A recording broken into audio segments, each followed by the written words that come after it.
Western Florida Panhandle, with additional extensions eastward along the I-10 corridor in Duval County. Snowfall totals, as I mentioned, forecast between 2 to 4 inches, and we could break the Florida record. The weather is, of course, forecast to continue to worsen throughout the afternoon. Roads will ice before this time as the weather continues to cool, and so driving is one of the biggest hazards of cold weather. And I'll say a little bit more about that, but that's something that's really, really critical as we weather the next day and a half, 2 days. All non-essential state workers in the impacted areas are dismissed at 1 o'clock today.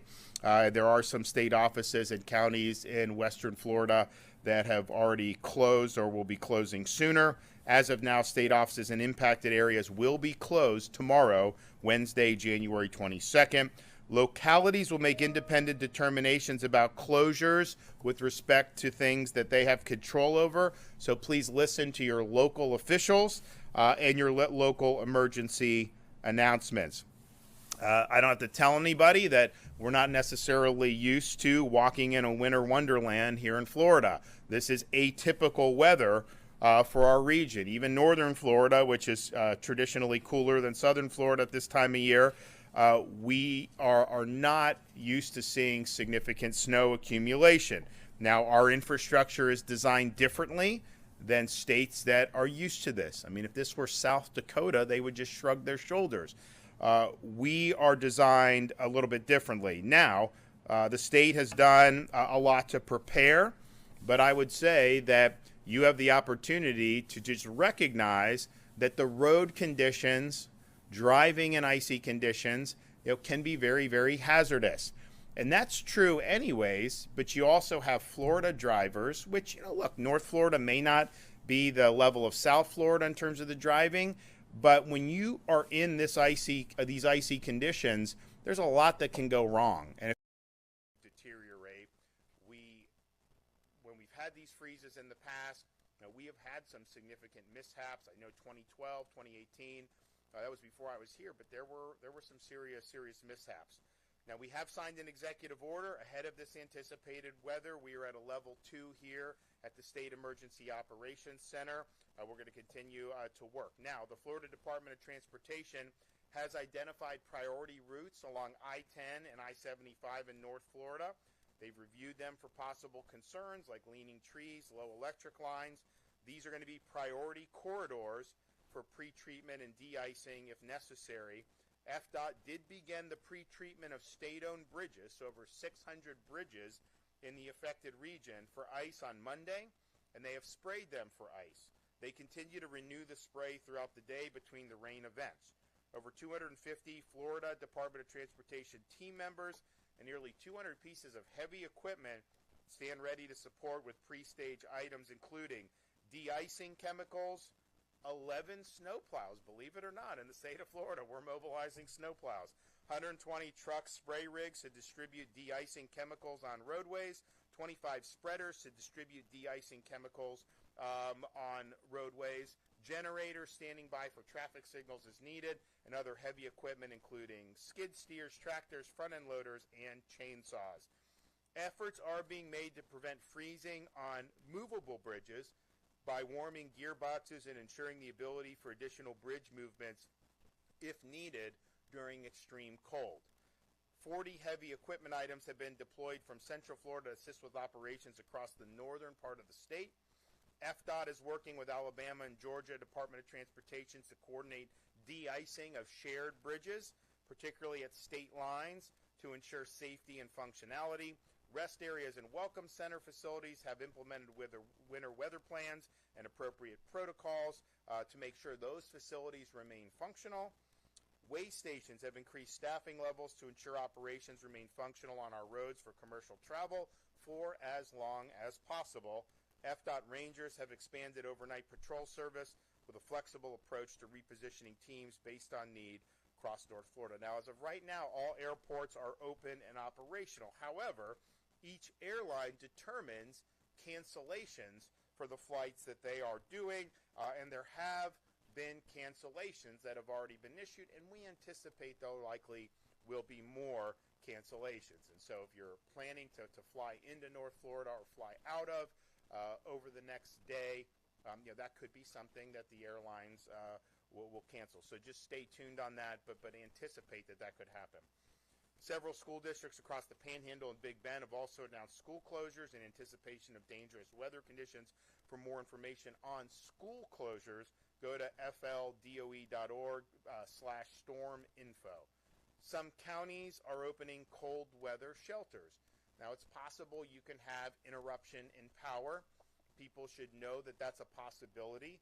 I think Kevin will say a little bit more about it. We don't anticipate there being massive power outages on like a hurricane scale. I mean, we had 4.2 million without power at one point, cumulative for Milton. This would likely be a little bit more localized, but when you have freezing temperatures, you have problems with lines. Obviously, if the transmission is interrupted, you could have an interruption in service. So people should just be prepared for that. If you want to see if your county has a cold weather shelter open, go to floridadisaster.org/counties for updated information. Now, for preparing yourself in your home, we are encouraging residents follow the 5 Ps of cold weather safety. These are not things most people in this state are probably familiar with, especially if you've never lived up north before. One is protect people. You wear multiple layers of clothing to keep warm, hats, gloves, scarves, thermal socks.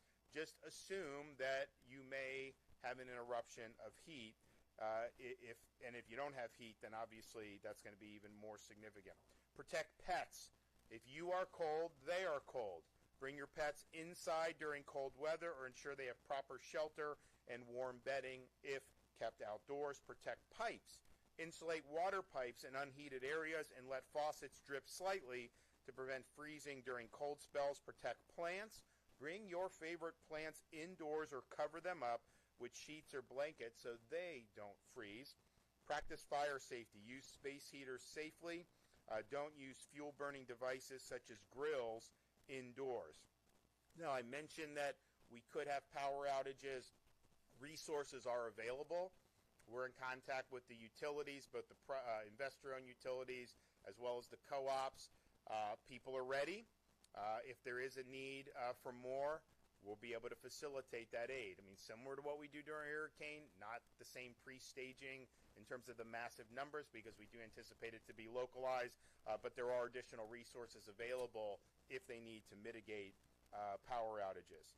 So I would stress again, if you're in North Florida, you're going to see throughout today, we anticipate tomorrow whatever comes down is likely going to stick and stay throughout the day because we don't anticipate the temperatures getting warm enough to melt whatever is left behind. So you're likely looking at on Wednesday a snowy or icy day. Now, Jared Perdue and FDOT, they are going to be working on all state roads, bridges, and the 2 interstates. And they have salt, they have plows, they're going to work to get those roads open as soon as possible or safe as soon as possible. Your local roads is really going to be dependent on what your county does or what your city does. So you need to listen to what they're doing. If they're not doing anything to clear it or mitigate it, then that's another reason to stay off of those local roads. And so for the rest of the day today and throughout tomorrow, it's not advised to go out and be on these roadways. We've got a lot of assets standing by for the state portion of this, and they will deploy those, and they would do a good job. But you are going to have a period of time where there's going to be hazards. So avoid any mishaps on the road. And I can tell you, as somebody that was born and raised in this state, that had never seen snow in this state, when you're in that environment and you're driving, if you're used to driving in Florida, it is different. When you do the brakes, there's all these things. You can skid, you can slide. So just be very, very careful. And if you don't need to be out, just stay indoors and let it all. And it'll get taken care of. It's gonna get a little bit warmer. I mean, it's still gonna be pretty cold, but it'll be warm enough eventually for all this stuff to melt away. So stay informed. Monitor weather alerts for cold weather warnings. You can follow Florida's state emergency management response team. Twitter is FLSERT. We also have, of course, FloridaDisaster.org. I want to thank the folks on our team, Jared Perdue, Kevin Guthrie, other folks who, when we saw that this was coming, whenever they started having the news of it a week or two ago, said, all right, what's the deal? What do we have for salt? What do we have for this, all this? And you've seen a lot of resources mobilized. So I thank them for doing that. This is not typically the type of disaster or emergency situation that we're used to responding to. But because of that, we're taking it seriously. And as I said, if this were South Dakota or Minnesota, this is probably something that they're just used to all the time. Not something that we're used to having in the state of Florida. So we're taking appropriate precautions. Kevin? Thank you, Governor.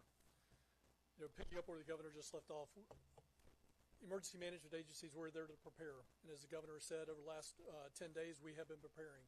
We're now in response phase, and that is getting resources out, deployed where they need to be, getting there ahead of this event arriving. And then as we move into tomorrow and on, we'll then be in that recovery phase. So we'll do, the Florida Division of Emergency Management is the best in the country at doing that, and the Florida State Emergency Response Team will assist us in getting that stuff done. Again, thank you, Governor, for your leadership and your constant dedication to helping support me get the team ready. I'd like to start by giving a few updates on the incoming cold weather. The governor has gone through a lot of these, but I'm going to go ahead and reiterate them. Yes, snow. Nobody would have ever thought that coming out of our voices, that we'd be preparing for a snow event. But here we are getting ready for that as it's becoming an increase likely across North Florida. On the map up here we have for you guys, wanted to make sure that we pointed out, if it's in pink, that's going to be the winter storm warnings. That's your snow and your wintry weather mix. And then you could see some things as far down as Central Florida, the I-40 or the State Road 40 corridor. We did not list county by county in this particular executive order, and the reason we did that is we knew that this was going to be a widespread event. We also knew that if we have to bring resources, those resources are obviously going to have to come from South Florida. So we wanted to make sure that the governor, the State Emergency Response Team, and myself had full access to the range of resources statewide to bring into this particular disaster. We've been conducting calls with all Florida counties. We've done several of those over the last couple of days. We have met with, as the governor has already mentioned, the independent-owned utilities as well as the Florida co-ops. I spoke with the executive director of the Florida co-ops this morning, Mike Borkland. I am concerned. You will see on some other graphics that we have, there is a significant possibility of receiving a quarter-inch to a half-inch of ice in areas that are serviced by Tri-County Electric, the Swanee River Valley Electric, Clay Electric utilities. Those are co-ops, and we wanted to make sure that we are ready to assist them with whatever it is that they need. Most likely, as the governor mentioned, it's going to be isolated power outages, lines that have snapped. We will be able to backfeed power into some of those areas, but to get those lines back up and running, we do have crews ready and standing by to get that done. It's not 54,000. We don't need 54,000 for this evolution, but we do have crews that are standing by and ready. Roads will become icy and dangerous. There is not a may to that. They will become icy and dangerous. We want people, as the governor has mentioned, stay indoors. If you do not need to be on the road, do not be on the road. If you have to be on the road, make sure you're utilizing low speeds. Make sure that you know how to drive in these conditions. If you don't, it might be better just to walk. So please, please be careful. Keep up to date with your local weather forecast. Mobile, Alabama, National Weather Service, Tallahassee National Weather Service, Jacksonville National Weather Service will be your primary go-to locations for weather on this particular event, and then obviously your local weather stations. So please make sure you keep up to date with those local weather forecast watches and warnings. Some counties and schools have issued closures in preparation for the expected weather, and some cold weather shelters are opening in some counties. That is going to be a county by county, as it is in every single disaster. Sheltering is a function of county government. They will be the ones that will open those up. Please visit your local county emergency management website to determine if you have a cold weather shelter open in your county. Now, the state of Florida does stand by ready to assist if counties need assistance with those cold weather shelters. But again, that is a function of local government. Be sure to visit floridadisaster.org/counties for county-specific information if you need that website. We have that listed on our website. As again, the governor has mentioned, the Florida Department of Transportation has been working for days and nights to get this ready. They had over 200 personnel that were working all night long last night and still have hundreds of people out checking those bridges. For the latest on their information, again, 511.com is the best place to go and get that information, or the 511 app. So please make sure you're doing that. Again, as counties with cold weather sheltering should have information being prepared on their social channels and on their county websites. We retweet, we repost most of those counties. You can follow us at FLSERT, or again, follow your local county social media application for those things. Again, Governor, thank you so much for all you do for the Florida Division of Emergency Management and the Florida State Emergency Response Team. So, as Kevin said, just expect hazardous conditions. These conditions we're not used to in Florida. There's going to be a lot of people that have never been in conditions like this on the road. I remember driving my pickup truck in Boston, Massachusetts, and like I'm in my 20s, and like you just skid, and it's like, okay, this is different, and you learn how to kind of do that. But if you're out there now thinking like you could just power through it, I mean, there will be accidents, and we don't want that to happen. It's avoidable. These guys are going to work very hard. I mean, I can tell you on the interstates and on the state roads and bridges, these guys, they've got massive resources. They're going to get after it. We're not just going to sit here and want things to close. I mean, some of these roads may be closed. I mean, you have to listen. FDOT will put out things. Local officials may put out things. Some of that stuff could happen. But let's just be smart and be safe. On the other hand, this is something, like I think about like my kids, this is something they'll remember 40 years from now. Like I was there when we got 5 inches of snow in northern Florida. And so it could be something that people go, they're safe, and then they have a memory about it. So it's possible. And if we set a record, people always remember winter of 2025, Florida hit 5 inches, or whatever the possibility is. It's not going to be sustained 5 or 6 inches, but it could hit that in certain areas. So that could be something that you look back fondly on, but only if you're making smart decisions and not pushing the envelope on the road. So thank you. People should be off the road. Excuse me? Talk about the infrastructure challenges that you guys are facing. Well, just as I mentioned, when we build infrastructure in Florida, it would be foolish for us to build it around snowstorms. This is not what we have. So our infrastructure is just geared differently than if we were in the Great Lakes region, let's say. That's fine. However, we've mobilized snowplows. We have salts for the roads. We can use some of our other heavy equipment in order to be able to clear the roads. And so this is something, we've been discussing this now for many days. This is something that you have seen a mobilization. We tend to work quick in Florida, and so we are putting a lot of resources to bear to make sure that these roads are safe as possible. Has the state been helping the localities in trying to get some of this infrastructure? Like, I don't know if Tallahassee has plows or salts or whatever, using beach juice. So, we learned a lot from the last set of snow events. We've learned a lot all the way going back to, I think it was 1989, when there was something that hit Jacksonville. We have been building capability and capacity over the last 2-3 decades. More recently, I think it was Jared Perdue was saying either 2014 or 2018 when we had to shut down the bridges over the Apalachicola and Chattahoochee rivers. We have taken steps this time to prevent that from happening. Not saying that we're not going to have temporary closures, but we are doing everything we can, and we have built that capability and capacity so that we have more snowplows. We did not have that back then. We did not have the pre-treat solution that we have on the roadways now. So we have learned a lot from that last situation, and we're ready to respond to that. Do I think we're ever going to get to a situation in Florida where we have hundreds of snowplows and all kind of de-icing equipment and things like that? No, I just don't necessarily think that that's a good investment in our infrastructure, because we only deal with this once every so often. And when we do, just like it's going to be this situation, we're talking about 20 to 24 hours.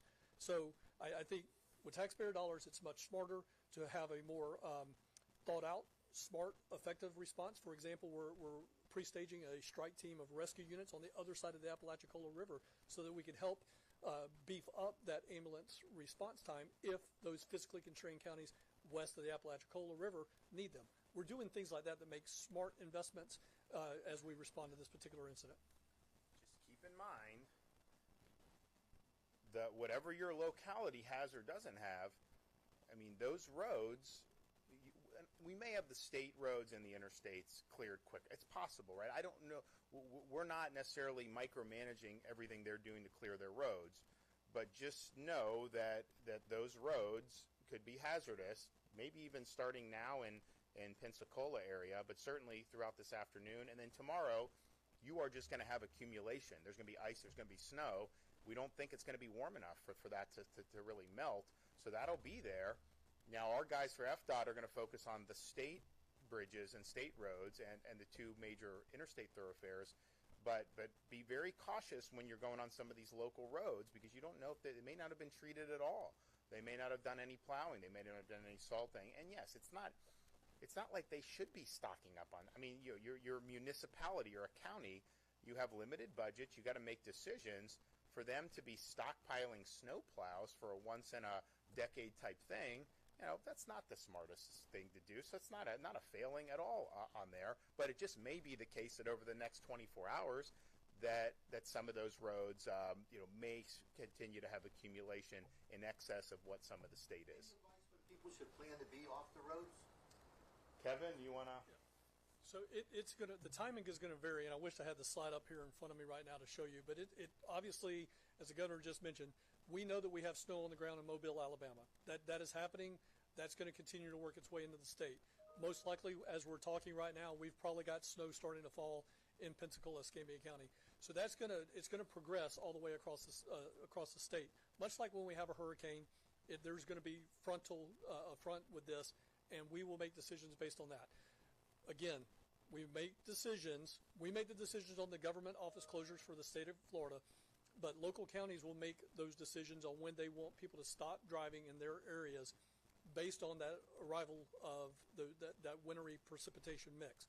So for this general area, National Weather Service Tallahassee is calling for somewhere between probably 3 and 5 tonight.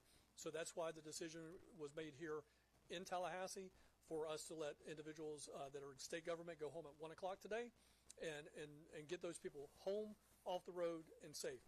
Then, as the situation gets better, what we're telling our staff, again, State Emergency Response Team will be here with personnel throughout this event.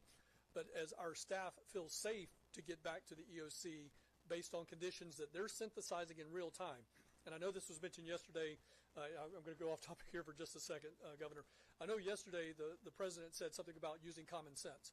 Well, we want people to use common sense about getting back to work. So we're going to ask for people to use their own common sense about if there's no ice on the road and conditions are safe to do so, then by all means, get back here to the EOC or get back here to your jobs. We're going to give our employees, we're going to give people that ability to use that common sense. So that's what we're asking people to do, but it'll be phased in. You will not see protective actions like you're seeing at 1 o'clock today at 1 o'clock in Jacksonville, Florida. That'll be probably later this afternoon to the early evening. For Kevin Guthrie, actually, have you spoken to President Trump or his team about leading FEMA? Well, I mean, look, if you're going to do, FEMA needs a lot of work. But if you're talking about emergency response, where would you go? You would come here to Kevin because, he's done it better than anyone. And so I don't know what they're going to do. But clearly, we have a body of work here where major debilitating disasters are handled in ways that a lot of people didn't think were possible, even 10 years ago, and compare us with some other states on how some of this is done. And so Kevin has done very well on that. And I'm sure they'll make a decision shortly, but I don't think you could ask for anyone better. Now, I told him, I was like, I don't really want to lose you, but I want people to go on to do bigger and better things, and so that's totally good, and I'm very supportive of that. But just understand, if you get there, we are going to be hectoring you for change. We do not want to run the same playbook we've been running. Block grant us money, let us run with it. And I don't think anyone would appreciate that approach more than Kevin, because he's been here at the state level managing this stuff. I know this is predominantly North Florida, but obviously there's still some concern out there for anybody who's in the sort of north central region. Well, it's interesting because there's more citrus north than there was 10 years ago, so they're going to probably get. I think in kind of the central part of the state. I mean, I spoke with some of the folks down in Hillsborough County and like Plant City about that. I mean, they think it's probably going to be okay. They have a very good harvest this year. I mean, I'm going to the Strawberry Festival again. I think it's going to be really, really good. Now's the time to buy those strawberries. I mean, I think you're going to see some good stuff. So they're all just kind of bracing, but some of those folks in that region are still reeling from Milton to a certain extent. The strawberry guys are doing well. They've got great crop. But I mean, that whacked a lot of people. So that's that. But I do think it's probably Central Florida. I don't think it's going to be sustained cold enough from what they're telling me to do interruptions. Things north, you can see differences. Is that you think that's accurate? Yeah. Have you spoken to the Speaker or Senate President about special session now that the President's executive orders are out?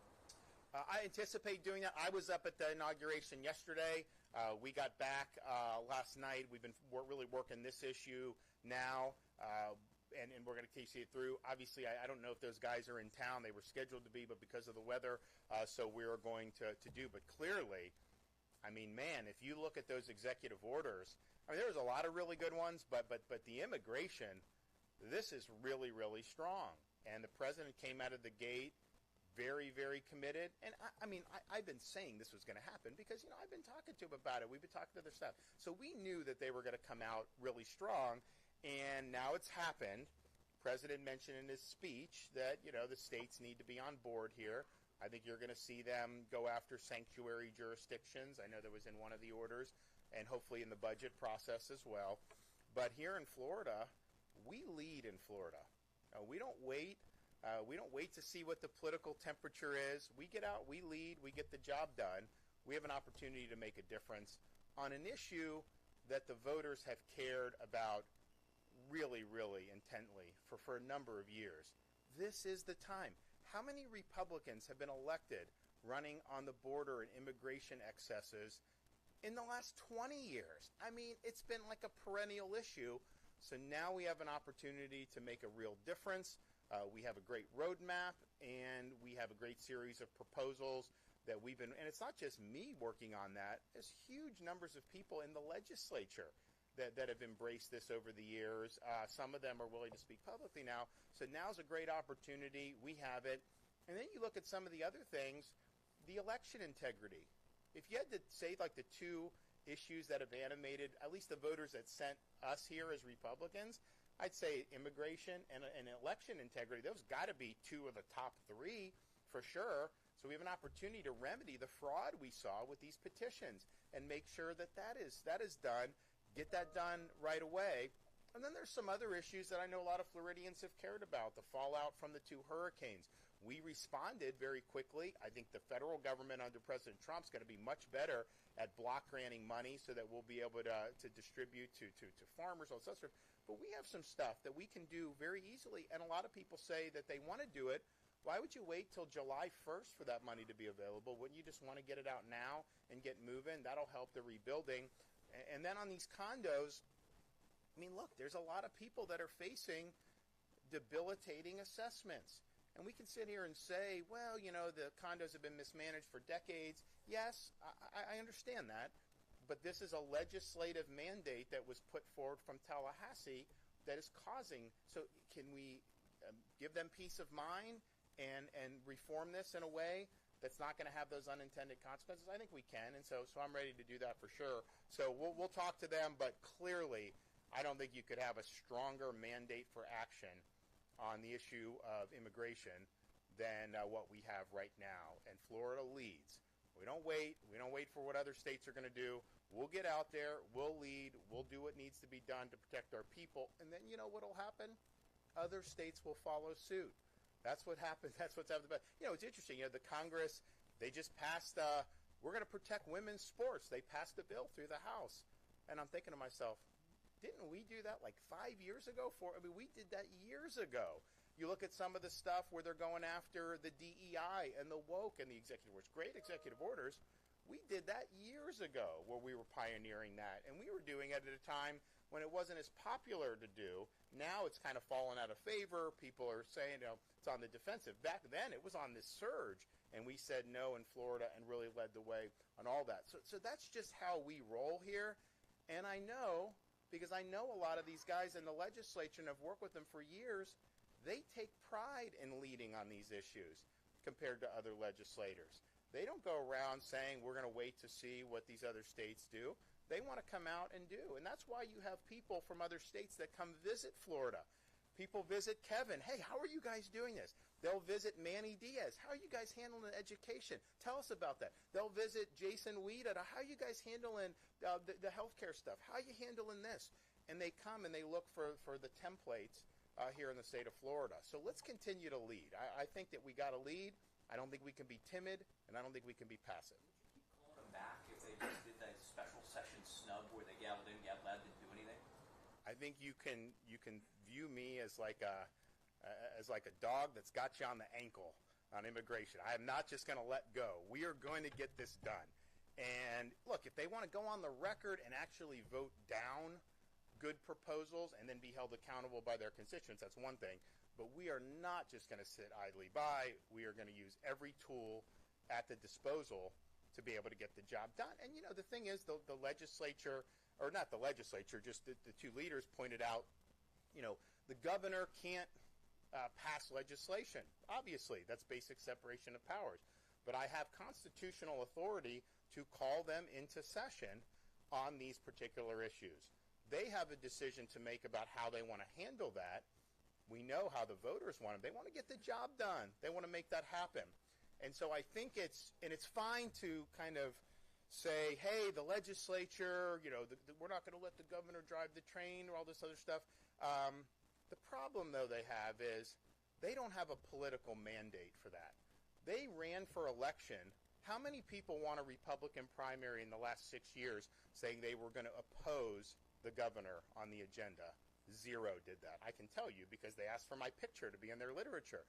So they ran saying, we're going to support the governor's agenda. That's just the reality. So I have a responsibility to lead on these issues. I can't just sit idly by. The voters expect me to lead on these issues. And it's always easier in politics to just say, hey, I'm for it, but, the legislature's got to do it. If they don't do it, throw up your hands. We don't take that. We want to get the job done. So now's the time to act. I think that, and I don't, me, I don't really cite polls or really care about the up and down, but you see this poll that came out, 85% of Florida Republicans want action on immigration now. 9% were unsure, and I think it was only like 5% or 6% said, it can wait. So that is a huge, huge mandate to be able to get the job done. And it's not just like we're pulling this issue out of our hat.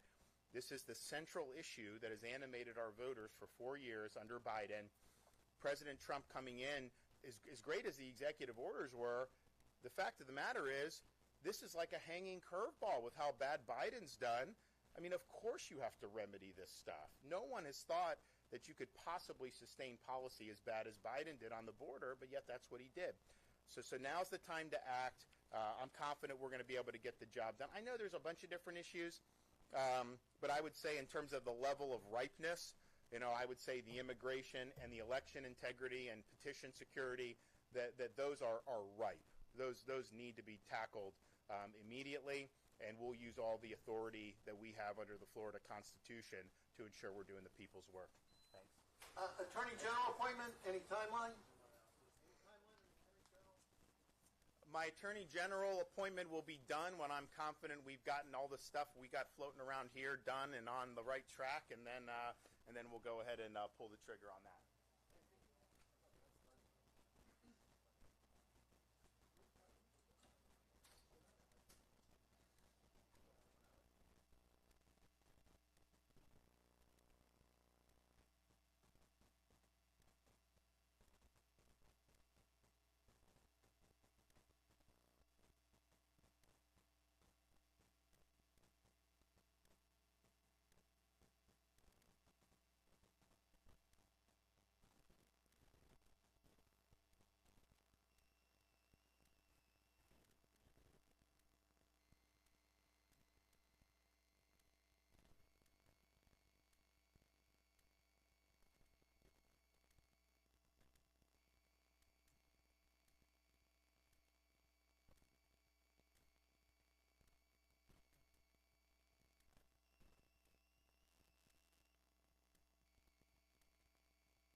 But I think the Trump effect cannot be denied here.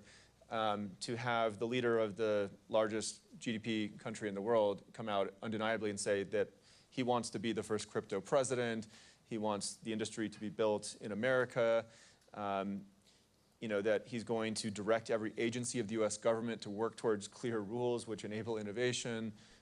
This is unprecedented, and it's hard to deny. But I think the Trump effect cannot be denied here. To have the leader of the largest GDP country in the world come out undeniably and say that he wants to be the first crypto president, he wants the industry to be built in America, that he's going to direct every agency of the U.S. government to work towards clear rules which enable innovation. This is unprecedented.